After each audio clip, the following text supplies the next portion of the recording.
Oromiyaa lafuma Oromummaan nafuma yaaduma qawweetumu dhumi jaanin dhumu Barra waan qabu waliin qaba waan dhabu waliin dhaba kana yaantummaa qabu hin eeginaa hin cabu Barra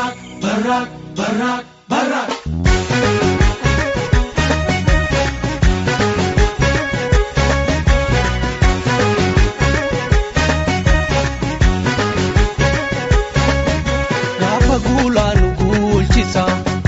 Gaafa duulaa nu dulchisa waan galgala abbaa eeggatu yoo beekkatan guyyaan beekkatu goonni diinaan girree bu'a gaafa xiiqii sabaa bu'a gaafa roorro ilmi dhiiraa gaafa xiiqii ilmi dhiiraa xiyyaara qabsoo keenya hayyootatu bararse beensilli isaa dhiigaa gongubee lafeetti cabsee mul'is gadaa Mustafa Harawee qabsoo sirbaa fi dhukaasa qawwee eebbisaafus maayyoo hirmiin ba'ame bakka laaf jireenyaa iyyaan dhabame biddeen lafee daadhii baaburatti daaksifame ittoo foona caalu hundeessattiin godhame hin nyaannu jiraan du'aan oodee nuti hima baafanna gumaa koodee walee normaa sirna ofiif kaatti dhalee maalimaa wajjin kaatti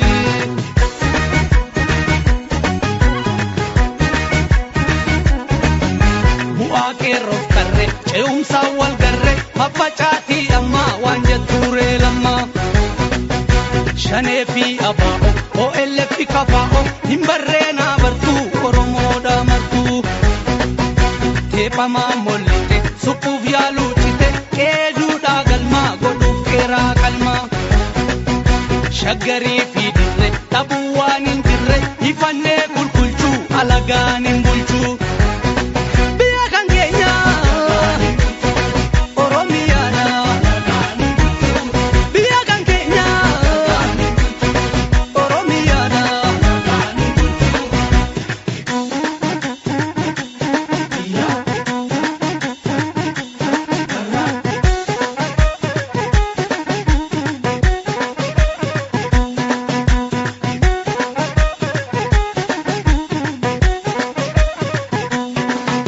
Gaafa guulaa nu gulchisa Gaafa duulaa nu dulchisa waan galgala abbaa eeggatu yoo beekkatan guyyaan beekkatu goonni diinaan girree bu'a gaafa xiiqii sabaa bu'a gaafa roorro ilmi dhiiraa gaafa xiiqii ilmi dhiiraa namni Oromoo taatee qawwee ormaa baattee si gaafata seenaan yoo saba kee waraantee Mustafa Hussein ta'ii ofiin beeki waraana baattee uummataan eegi kadhooddoo soolee akeeka kaffaaloo miilatti dhabuu beeka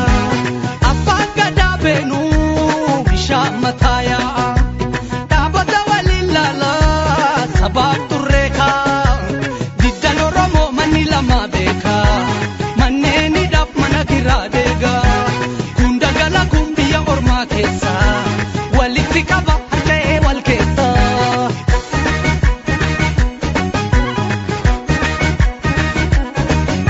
karrayyuu fi oboo maatii torba sabbuu eegii hulaa weerartuu orgobbaa diinagdee nu cabsu soodareerra marsu hayyuu keenya hidhaa hin barbaannu cidhaa taaddeedhaa meedura amantiin hafuura waliin nyaannu didaa tokkummaa waa fidaa nadhii nyaannu bu'uura gabrummaa